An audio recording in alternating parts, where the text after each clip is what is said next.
What is up, guys, and welcome back to Flow State. It is episode 27, but just as with last week, you only had Adam. Today, it's just me. Well, you didn't only have just Adam. I suppose you had Adam and Frank, and it was actually a really nice episode. And honestly, I feel a little bit bad because I was sitting there midweek, I think it was Wednesday, just before the upload, listening to it full during my training session. And I was like, I literally cannot compete with two Irish blokes on a podcast together. I feel like their voices were velvet pretty much. And I was like, I just can't compete with this. As much as I love and admire my own South London accent, it's not got anything on the Irish accent. So yeah, apologies to all the listeners out there. Just me today, like I was saying. Adam's come down with something. He's a little bit under the weather. So I was kind of umming and ahhing whether I skip the pod this week, but I kind of had some thoughts. I've had a good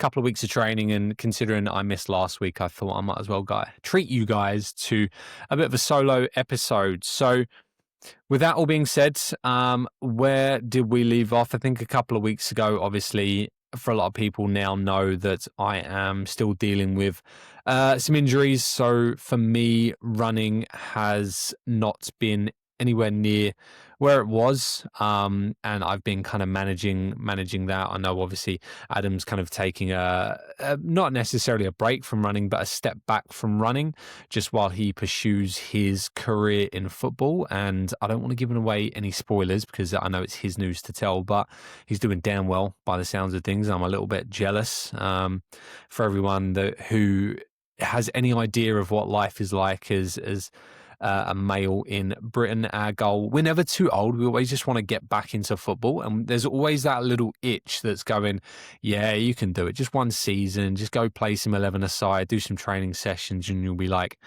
prime David Beckham. But yeah, I won't talk on Adam too much. I'll let him fill us in this time next week. But yeah, for me, running's been on the kind of almost on the back burner. And I think, where did we leave off? I think it was a couple of weeks ago. So yeah, my plans at the moment. So again, just to go over what I'm dealing with. We're not completely sure, but what it is manifesting as is pretty bad heel pain. And at this point, I've had X-ray, I've had an ultrasound, I've had an MRI, I've had reports back from the people that make the MRI. I've had my physio and look over the report, and it's not quite conclusive in terms of what the issue is, yet the issue is not getting better. And even though I've had time off running, I've reduced my running volume like significantly. I'm still getting discomfort quite regularly, to the point where I feel it most of the time. And although I am doing some running, like I do still feel it on my runs. So with that being said, I'm not being really kind of, I guess, rigid in terms of writing down what I'm doing with my running from a feedback standpoint. Whereas when I was training for the marathon, and up until relatively recently, when I was training for other races, I was really big on writing down my notes after my training sessions. And realistically, I think I probably should still be doing this, because I think that has a lot of value in it, frankly, just for myself to look back on and take any points. But yeah, that being said, like 2 weeks ago, so I'm recording on a Friday. 2 weeks ago, Monday, my run was 10K. So at this point, I'm not really running much further than 10K, honestly. Like my week always did start with a 10K easy, and when I was completely fit, I'd do some strides, typically hill strides on a Monday. That was my kind of way to get back into the week. And for the time being, I'm not doing I'm not turning over the legs at all. Like, all my running is relatively slow. And that hasn't changed. Even my pacing hasn't really changed. So I'm going out and doing, for my easy runs, anywhere between 5 minute Ks and probably about 5:20, 5:30 at their very slowest. And that was no different. So I had that Monday. I did 10K, nice and easy. And I think the only caveat with this week is I was starting to come down with something. So something over the last 2 weeks, in fact, I've noticed is even on my easy runs, my heart rate's coming up a little bit. And this might be detraining from not doing any quality running as well. Whereas before I was obviously doing my easy runs, of course, but then I was also doing two quality sessions, interval sessions, one of which being kind of those longer LT1 intervals. We're talking maybe 5 minute to kind of 8 minute intervals at my roughly my LT1 pace, and then on a Friday I'd always do some shorter, sharper intervals. We're talking like 400-500 meters, just in greater volume. And where all my kind of quality training is now done on the bike, like I'm naturally going to get deconditioned to the running. So even though I haven't changed my easy runs, I've definitely lost running fitness, and that's just something that I've had to accept as part of like changing my focus over to cycling now that I'm not able to do that quality work on my runs without experiencing like more pain than I'm willing to experience. So yeah, I did notice that my heart rate has been pretty high for my easy runs. It's not been excessive, but it has definitely been higher.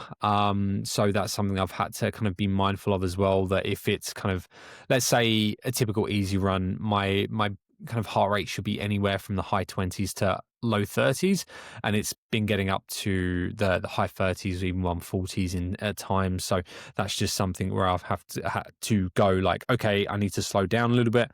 And again, some advice here. If you are kind of doing those easy runs, sometimes it is a little bit kind of worthwhile just to pay attention to that heart rate, because although it might feel somewhat easy, if your heart rate's shooting up, chances are you're pushing the effort levels a little bit higher than they need to be. And so I just go like, okay, like unless it's a hill, like yes, if you're going up a hill, you don't necessarily need to stop to a walk. I don't think there might be a place for that, and I'm sure Adam's got his thoughts on that. But unless if it's a short hill, just get yourself up it, take the L, the heart rate L, and just get on with it, and then reduce speed as needed until it comes back to baseline. And that's what I did in this instance. I'm like realistically, if I were to kind of see that my heart rate was going up a little bit, and if I needed to get it back down, I probably wouldn't be going much faster than a shuffle. And I think for the sake of being practical and wanting to run, I kind of just pushed through. And again, I don't really have to worry about necessarily kind of ruining my plans for the week. Like I was saying earlier, when you've got a race or you've got a particular quality session, it's really important that you don't overdo it with your easy runs. But for now, like I'm only running kind of 30 to 32K in a week, right? The longest runs I'm doing are 12K. So I can kind of afford to allow my heart rate to increase a little bit, I believe, at least, and that's what I've been doing. So that Monday, it was a little bit like that. But then Tuesday, I remember feeling a little bit flat. So I've changed my schedule around to allow for all my quality work, like I was saying, to be done on the bike. So before, what I was doing, and I think the last time I had a chat with Adam, I was doing my Tuesday session on the elliptical. I was just breaking up those intervals that I'd normally do on the treadmill, on the elliptical, but it's kind of not very fun and very time consuming. So I was like, well, I'm not getting much out of this because I don't really want to be an elliptical athlete, frankly. So I was like, okay, what do I need to do to be able to get that session done on the bike? So I kind of changed my work schedule around a little bit, and just did my training session later in the day. And I found this kind of really like I mentally I get a lot more out of this, because I know that all my quality work is now done on Zwift. I feel like there's more structure to it, and thus I'm getting more out of it. It's like more easily tracked. So on that Tuesday session, I think I jumped on Zwift and I did like a little bit of a endurance workout. So for anyone, again, that isn't that familiar with Zwift, you can do just like plain routes if you just want to go out and ride for X amount of distance or X amount of time. But they also have training workouts. I hate the word workout, but training sessions is probably a better word for it. And so I was like, well, I've got the freedom that I'm not really training for anything. At the moment, I just want to be a better bike rider, at least on Zwift. I want to be able to potentially do some group rides or some group sessions and kind of hold my own. And so I chose like a little bit of an endurance ride where it was basically kind of mimicking climbs, just increasing gradually in terms of wattage. And again, Zwift's really good because I haven't done an FTP test. FTP kind of similar to lactate threshold, just but for cycling.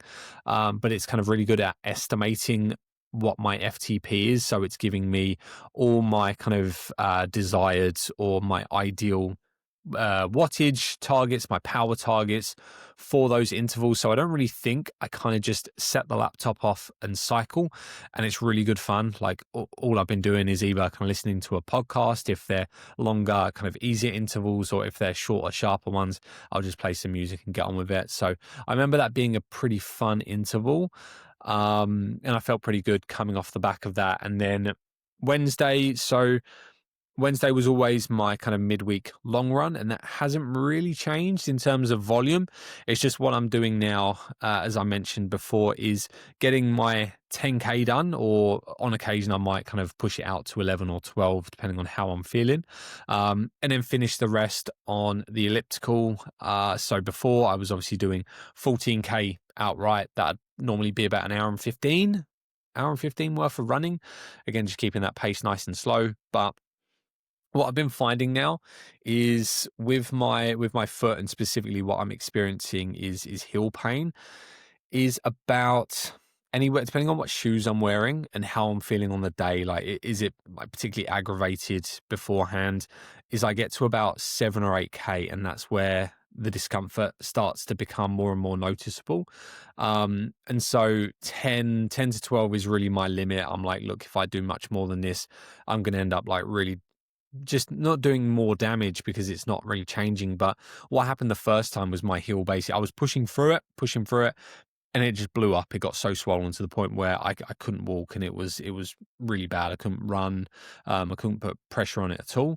And that's what then ended up with giving me problems in the top of my foot. And that's like a whole another kettle of fish. So what I do is I try and listen to it, and I stop when I feel like it's getting to the point where it's too much, and I just finish on the elliptical. That again, it doesn't quite equate. So I just kind of do as much as I feel I have in me. I do actually use calorie burn as a metric for how much work I've done.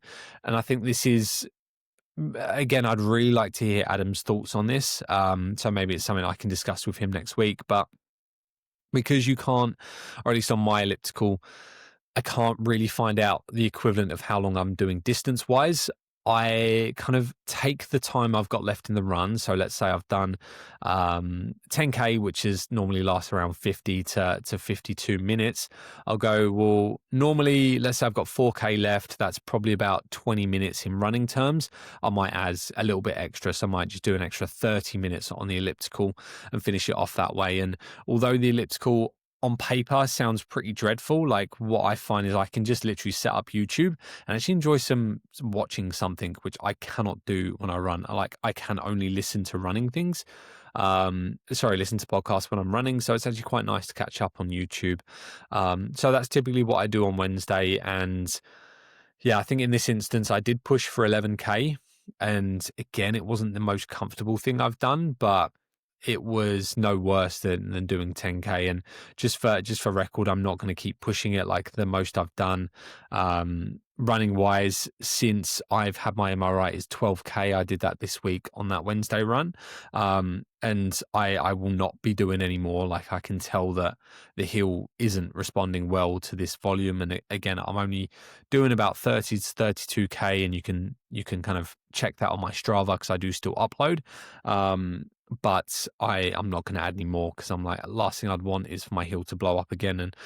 And although I do have another specialist appointment to get it looked at next month, I don't really want to do much more damage at this point, just because last thing I want is to then end up needing surgery or something more evasive. So I like to think I know my limits, and I think right now it's about 12. So yeah, 11 was this particular Wednesday.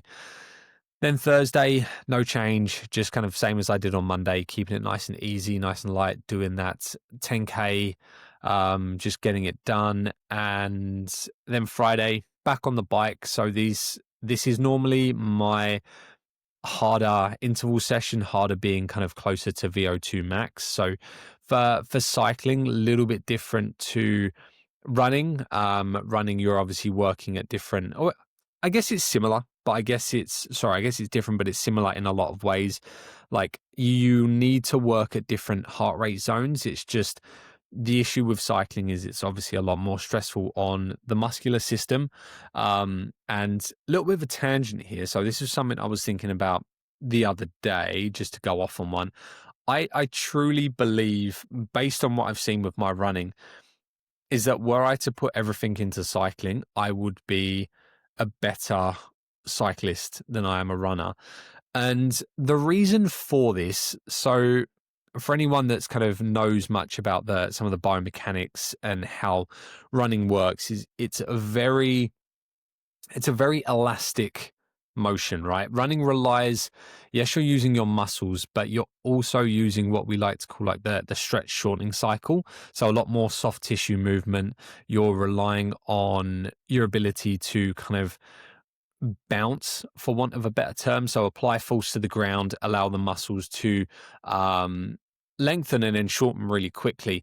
And my problem as a pretty non-flexible, non-bouncy human being is that's where I've always struggled. So I've done work in the gym with Anth, with kind of, since I've started working with him back in 2023, I believe it was, we have done work to try and rectify some of these issues. But at the end of the day, like you're kind of pissing in the wind because you can't change how you're structured. And yes, you can work on it, but I'm never going to be like one of these Kenyans who they just look so elastic. You watch them, they're just kind of majestic in how they run. Like I'm never going to be that.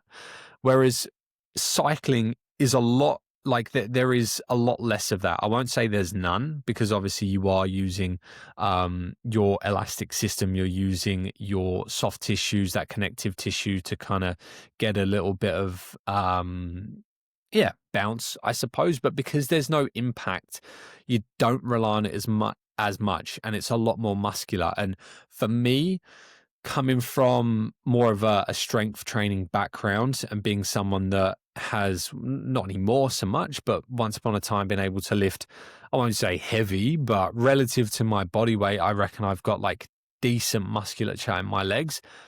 I'm just better, kind of naturally better at it. So what I find is that I truly believe that were I to commit to it, I think I'd be a lot better, because it's more, cycling comes more down to it's your engine, right? It's your engine, it's your blood, how well you're able to kind of transport oxygen through your red blood cells, which I'm potentially looking into getting into some blood testing, to find out more about this kind of stuff in myself. Like not at the moment because it's expensive, and frankly, I don't like blood tests. But yeah, I'd really like to know how I compare to what is kind of norms in endurance sports. But yeah, my hot take is that I reckon I'd be a lot better cyclist than I'm a runner.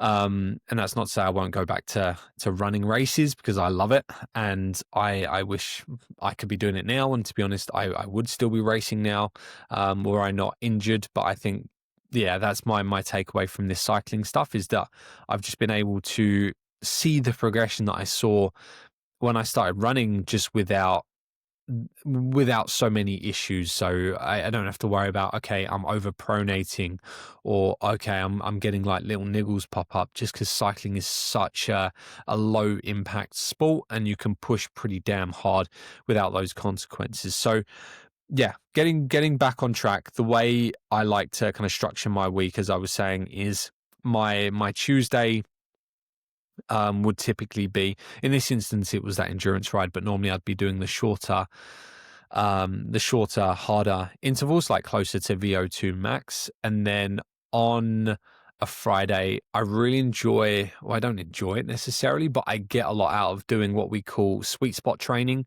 And this is like your runner's equivalent to a tempo run, whereby you're spending more time at a slightly or a heart rate that's not quite at your max. It's not quite lactate threshold, but it's also not an easy run. So in this instance, I did, or what I've been doing is kind of going from intervals anywhere between kind of 20 minutes. So 20 minutes might be kind of 2.8 watts per kilo, for instance, or 15 minutes, which is what I did today. I did 3 by 15 minutes with a few surges and obviously some recovery rides in between. And I was doing that at 3 watts per kilo.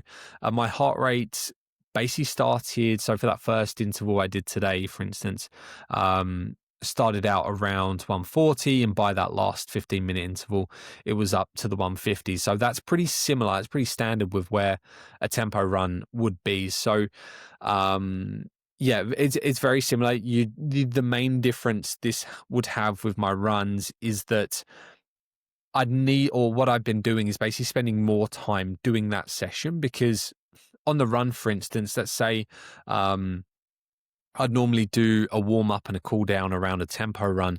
That warm up and cool down is getting me to 130 BPM heart rate, like really quick, and it's staying there throughout the duration. And even if I do like an interval, like the heart rate is getting up a lot quicker and it's staying up. Whereas if I'm riding, the warm up has to be a little bit longer because it takes a lot more time to get your heart rate up to that point, just because you're not working as hard.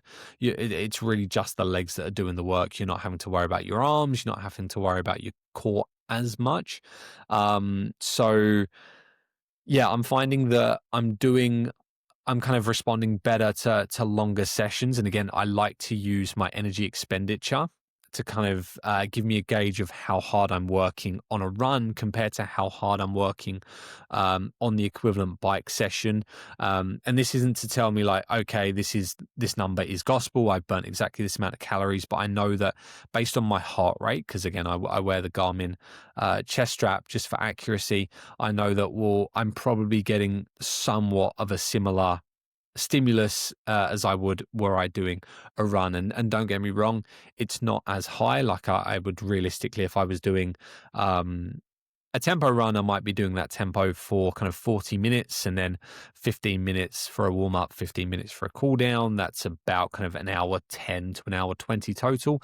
To get the same work done in that time on the bike, I would need to either really push hard, like really hard, which probably isn't going to be sustainable. And it's always going to be my legs that conk before my lungs and my aerobic system, or you just spend more time, which is what I've been doing. Like realistically going 45 minutes total today at my at 3 watts per kilo wasn't particularly easy. That's a long time. And by that last interval, I was like, I was suffering, man. I was really going like, I can feel my legs kind of screaming at me. And again, that's another huge difference between kind of cycling and running, is that with the runs, it was never my legs, unless I was really deconditioned coming back from post race. It was always my lungs that would fail first. But or even your head, like some of those treadmill reps, for anyone that does treadmill training, like they really get the better of you. But yeah, in this instance, it's your legs oftentimes that go, because again, if I'm holding a heart rate of between 140 and 150, that's nowhere near my lactate threshold, which sits around like 160 to 162. So to keep it there, it's like the legs start to burn. And I've got a little theory as well, which I'll come on to shortly after I've kind of recapped my week. But yeah, that's normally my Fridays, and definitely enjoying time on Zwift. And for anyone that is interested in my bike training, again, all my Zwift rides get uploaded to Strava, so you can kind of see my very eclectic week, which is a mix of easy runs, Zwift rides, and a very short stint on the elliptical. But it's probably a really good, I guess, gauge of how one might might balance running with cycling and a little bit of cross training if you were injured. So yeah, something worth looking at for you guys. But then, yeah, getting back onto my week. So that's done on a Friday. Saturday, I'm still just doing like a short, sharp upper body session. Like this is something that I probably don't need to do in terms of like supporting my endurance goals, but it's something that I like doing and I like holding on to. Just a little bit of muscle in my upper body. Like again, I don't have much. I only do 2 or really 1.5 upper body sessions, and then I do 1.5 lower body sessions as well. It's just enough to help me maintain, but that's normally my Saturday, and I kind of also treat that as my off day because it's very pedestrian is what I'd say. That particular session is not very stressful on the nervous system. Like my heart rate isn't getting up, and it's not like I'm doing a heap of volume. So that's that. And then Sunday.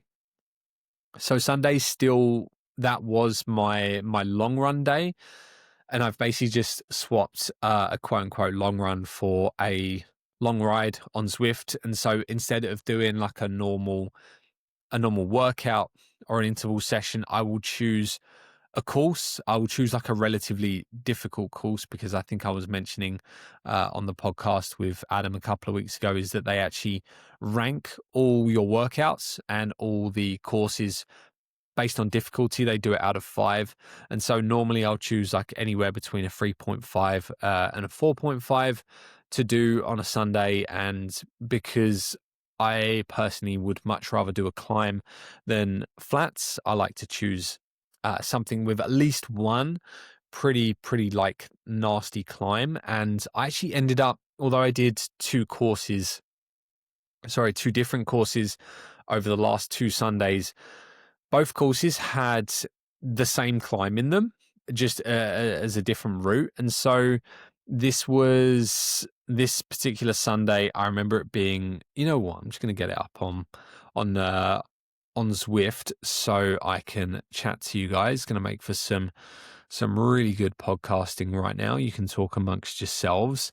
So yeah, what day was this? So if it's the 12th today, I did a route called Big Loop, and that was just under 700 meters of elevation. It was about 45 kilometers. And it was, I'm just looking at the cross section here. It was a pretty nasty climb from memory. So what it was, you basically had about I think it was about a 5K lead in, and then you're straight up a pretty gross hill that lasted me, I think this particular climb was about 27 minutes. And we're getting to the point where my heart rate is going higher than I have seen it on any session in a very long time. Like I'm talking, my heart rate's in the 170s, which is where it would be for any kind of race. So I'm pushing pretty damn hard on this one. And for any cycling nerds out there, like I'm getting my wattage is going into the 300s at times, into the high 200s, which is pretty high for someone of my weight. So I'm about 64 kilos at the moment. So I'm pushing kind of like at bare minimum 3 watts per kilo, upwards of nearly 5 watts per kilo for time. So that was a really aggressive climb, and I think it's literally just kind of having the little thing on the side that's got a timer and it pits you against everyone else that's done the climb that gets me through it. So that was pretty nasty. And then the only respite you get, so you get a nice downhill, because obviously what goes up must come down. So made my way down the climb, and then there was another one probably about 10-15k after, just a smaller climb to finish me off. And again, I'll kind of caveat, I'm not really fueling on the bike at the moment, just because I like to think I'm not pushing that hard, and I probably should be fueling, but realistically now that I'm not racing, gels are pretty expensive, and I don't really want to be spending heaps on gels like I was when I was running and training for races.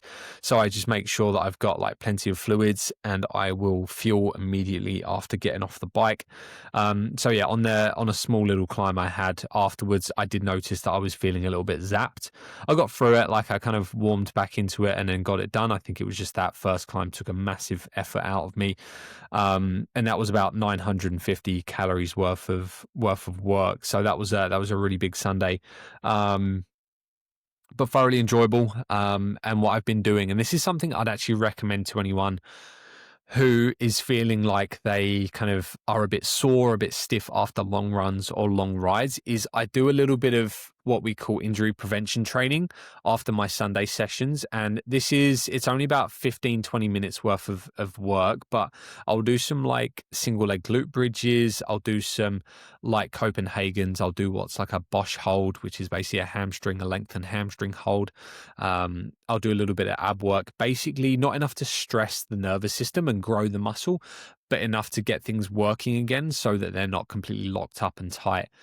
So I like to do those after my long rides or long runs as well. And something that I would recommend like looking into for anyone, like I said, who is having any issues. This is a lot of the time what kind of soccer players, football players, basketball players will do after matches. They don't just kind of go off. They'll do like a little cool down a lot of the time, or at least they should be.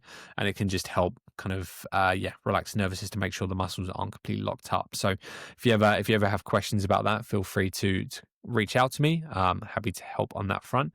But yeah, that was Sunday, and then back into this week. So I'm still, again, week structure was exactly the same. And I think I forgot to mention, but I'm still doing Monday's always a double session for me. So I do about 45 minutes to an hour worth of strength training. I always do a lower body session. And again, this has changed. So whereas before I was doing it a lot more based around my running and keeping range of motion specific to that, and it was a lot of plyometrics, it's now geared up towards cycling. So I'm kind of increasing range of motion a little bit. I'm thinking about, okay, what are the mechanics I'm using to cycle? Like I'm doing more kind of seated hamstring curls, like more range of motion on my squats, that kind of thing. It's more strength based. So I did that, and I still got out for that morning run. The only issue with this week was end of last week, like family came down with a bit of sickness, and I feel like I was fighting off something as well. And yeah, I definitely didn't feel too crash hot on, to be honest, any of my runs this week for that reason. So I think I just went out in I haven't really spoken about shoes, but I've been wearing my New Balance Fuel Cell Rebels a lot because I've been responding really well. They kind of, I think it's because they're relatively flat, but they have good arch support. That's the shoe that my heel lasts longest in without getting too uncomfortable. So I went out in those, felt fine, got the 10K done easy enough. Tuesday, again, back into an interval. No, this Tuesday was different. So again, getting into some Zwift talk. Man, if you guys don't like cycling or Zwift, you're going to hate me today. But my apologies. It's my podcast. I can do what I want. Love you guys. So yeah, I was basically, I was looking on Zwift, and I saw that they had a couple of group workouts, which I was intrigued by because, again, for anyone that has never done any kind of group session or group training, is that you do push yourself when you have other people around, like it's factually correct. And I saw that the time I normally train, so it's normally about 3 p.m. on a Tuesday our time, there was an interval session on Zwift, and they kind of advertise these by going, okay, it's group intervals, it's going to be about average wattage is going to be about this much. So there was one that had an average watt of about 2.8 to 3.2 watts per kilo, which for me would be tough but manageable. So I was like, look, I'll try and time it to get in and join in on that ride. And again, it's all kind of done for you. You just have to follow the instructions of the group leader.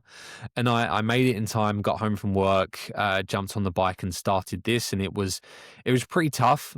And what I didn't realize is a lot of time Zwift will lie to your face and say like, okay, the ride is going to be an average wattage of this, and the instructor's kind of telling you which wattage to hit. So essentially how much power to put out, how hard to go, in short.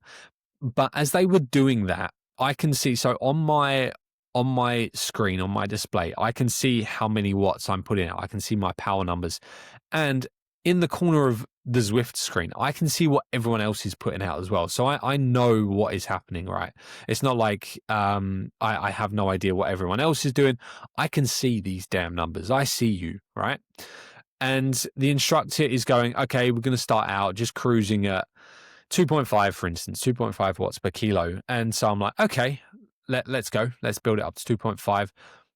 And I'm kind of keeping up with everyone around me, and I'm going, this feels harder than 2.5 watts per kilo, because that's relatively comfortable for me.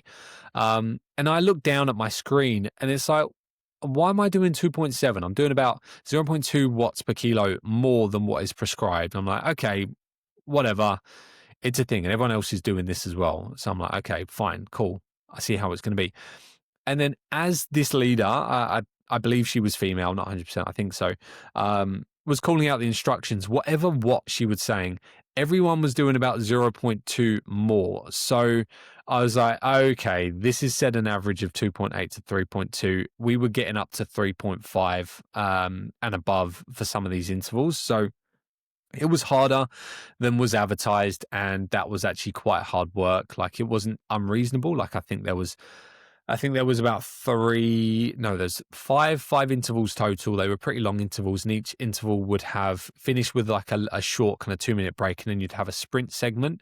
And the goal of the sprint was obviously to beat those around you.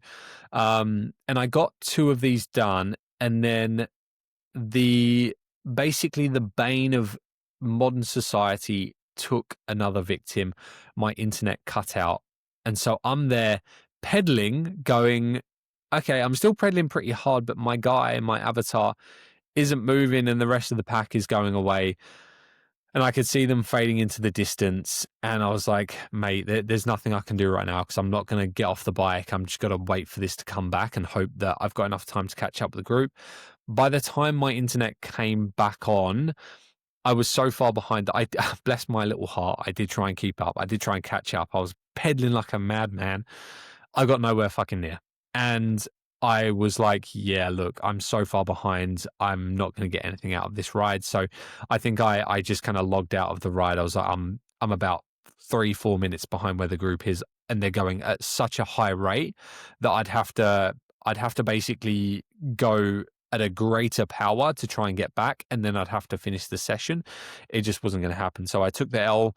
I really enjoyed the group nature though, and honestly, I feel like I would have really loved it by the end. So my plan is to go back and give that another go next Tuesday. But in this case, what I did is I basically took the 2 intervals that I got for what they were worth, and then just found like another little interval session to finish. Like, I think I did some pretty hard VO2 max reps that lasted about 30 minutes. Then I did a little bit of a free ride, free as in kind of FREE, just going around on the course just to finish up. Again, I didn't feel great on this session. Like, I didn't have heaps of energy. I felt like, not that I wasn't under the weather, but I just felt like I was fatigued and maybe fighting something off. So I kind of was like, yeah, look, this is fine today. It was maybe less work than I typically do on one of these sessions, but it's fine. Like, again, it's the joy of not necessarily training for anything specifically, is I have that free reign to go, yeah, look, today's not my day. I'm just going to get a little bit of quality in and walk away. And again, this is something that I speak to Adam with quite a lot. It's really quite freeing when you've been training for races for so long, and then you have that freedom of going, well, I'm really just training to be fit and to enjoy myself, and I can make that executive decision to take a step back. So that was actually really quite nice. And then, yeah, Wednesday. So outside of running a little bit into my personal life, I had to get my first filling Wednesday afternoon. And as much as my partner's sitting here next to me laughing, why are you laughing, man? Like, it was really traumatic. I didn't realize, but it was making me mega anxious. And I think this anxiety was basically building as the week went on. So I felt pretty terrible on Wednesday, and it was my long training session. It took a lot for me to kind of get through my morning of working with clients on the gym floor to then go, okay, I need to be running for time. The weather wasn't fantastic, and then I need to go and have a man drill my tooth. So that wasn't a particularly fun run, sorry, but I actually took out the Alpha Flies because I've been wearing, like I said, the New Balance quite a lot, and I haven't worn any carbon shoes in a little while, and my instinct told me that probably not a good idea because they don't have a heap of support, and they are quite what's the word, like cushioned, which was giving me problems before. But I was like, look, I'll just kind of, for argument's sake, I'll give it a go. Like, worst comes to worst, it's not going to be great, and I'll kind of take the L and go back to wearing the New Balance. So I took out the Alpha Flies, and yeah, lo and behold, I was getting about 10 to 15 seconds per kilometer quicker than I normally would without going at any extra pace, because again, it's been a while since I've worn carbon plates, and I was getting a lot out of them. So I felt like I was able to get a little bit quicker without pushing the pace, without pushing the effort levels. But yeah, same thing around kind of 8-9K. I felt a little bit uncomfortable in my heel. I did push to 12K just because I didn't want to have to spend too much time on the elliptical. Look, not a great idea, but I'm only human, and I just didn't really want to. I just wanted to finish the run, get a little bit more K in, and not have to worry about that. And I didn't have to. Again, this is where that mentality comes out of, okay, I want to make sure I'm doing enough work. I want to make sure that I'm kind of getting something out of that, and that's to my floor, and not that's a big old case of do as I say, not as I do. But yeah, I got my 12Ks in. I got my I think I did 10 minutes on the elliptical to finish up, not heaps. It was almost like a cool down where my heart rate was. And then got my face drilled. Not great. Would not recommend. Look after your teeth, kids. But then Thursday, I woke up and just immediately felt like there was a massive weight off my shoulders. I was like, my mood was better. So clearly all that anxiety around the dentist was gone. And I actually enjoyed that run a little bit more. It was quite difficult because, again, I think where that anxiety builds, and even just the stress of having kind of anesthetics and having kind of any kind of procedure done, it does take a little bit of a hit on the nervous system. So I did feel like I was moving a little bit sheepish during that 10K, but nonetheless got through it. It was fine. Went back out in the New Balance, and yeah, look, my heel's still not great, and it's one of those things I really, really don't know what the outcome of this whole thing is going to be. But at least I always on that Thursday I go, well, I'm not going to be running again till Monday.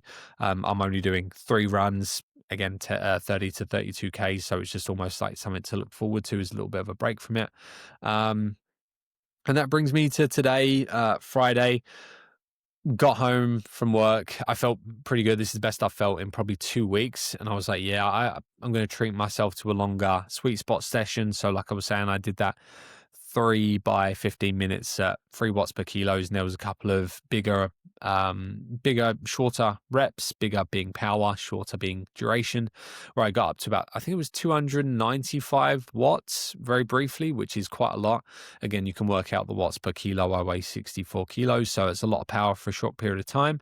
And I really enjoyed it. Like, I got a lot out of that. So that was a nice session. I did about an hour and 40. And yeah, that's really my training at the moment. And I was contemplating what I'd kind of finish up the podcast today, because it's not going to be quite as long.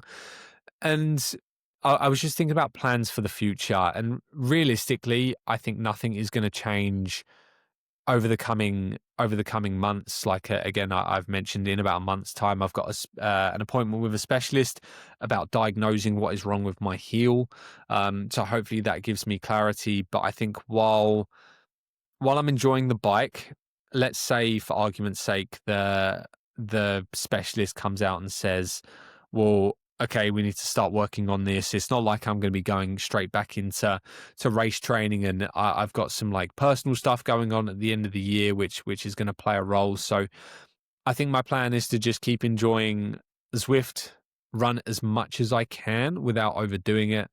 Whether that's kind of 3 runs, 4 runs, 30K, 40K, whatever it is, even if it's just easy runs, I want to maintain that as much as possible. Um, eh, Nevertheless, like if I'm told that I need to stop running completely in order to make this thing better, like I will, but until I'm told that, I'm going to just keep doing the bare minimum, or what I believe the bare minimum is to maintain my conditioning, and then keep enjoying the quality sessions on the bike. I think that's probably how I'm going. And again, I know Adam's been definitely a little bit more sporadic, and I think he responds really well to being a little bit more free in his choices. Whereas I'm someone that I like having structure to my week in terms of my training. I like knowing I've got a certain type of ride or a certain type of run. So for the time being, and as we get towards the end of the year, like I think my goal is to just keep improving on my Zwift riding, potentially get some races in on Zwift. I think that's a nice thing to help my competitive edge, because I do miss racing. Like every time, for instance, like it's the 12th of September today. I was scheduled to have a race this Sunday that was meant to be a half marathon that I had to pull the pin on really early. So I'm it doesn't go kind of unmissed, unnoticed, the fact that I would have been running a race, and I love half marathons, which is what it would have been. So there's always that kind of downside, but I think having at least Zwift there to help me kind of give me an outlet really does help. And again, if I'm going to give you guys any takeaways today, it's that don't try and like you don't need to find something like for like that's going to take that or satisfy that need, but sometimes just giving yourself another outlet, whether it's training, whether it's something you enjoy, like in Adam's case, playing football, something that I think, frankly, I don't want to speak for him, but he probably enjoys more than running, because football is such a social sport. You can like really be in the moment. And for us guys who grew up playing football, there's nothing else quite like it. Like, to be honest, if I was to go back and play, I'd get injured, but before I got injured, I'd love it. I really would love it. So yeah, I think it's really important to just have something to help keep you sane, because injuries are hard to deal with, or like even if you've got personal stuff going on, which means you can't race or can't do something, it's nice to have something else to focus your attention on. So if I'm going to give you nothing else, that'll be my biggest piece of advice today. I think I will leave it there, because again, by some miracle, I've managed to chat to myself for 45 minutes. Bloody hell, I don't know how I do this. Maybe I'm built for solo podcasting. Although I'm much better with Adam. Like I do miss my chats with Adam, so don't worry. He'll be back this time next week, and I'm sure we'll have plenty of updates to give you. But in the meantime, as always, like, thank you guys for kind of watching and staying tuned into the podcast. I know it's been kind of a little bit up and down of late, and we haven't been so much talking about running, but hopefully we do give you guys something that you can take away on the training front, or even just on the kind of enjoying us, the entertainment front. So yeah, I'll leave I'll leave that kind of said for there. So if you guys ever have any questions for us, or want us to chat about any topics, you're always welcome to reach out. But otherwise, good luck with any races. There's a few in Melbourne coming up over the next few weeks, and I'm sure there's some in Ireland as well. So good luck to everyone that is running or racing or just enjoying training. And we are looking forward to checking in with you guys again soon. Thanks and take care.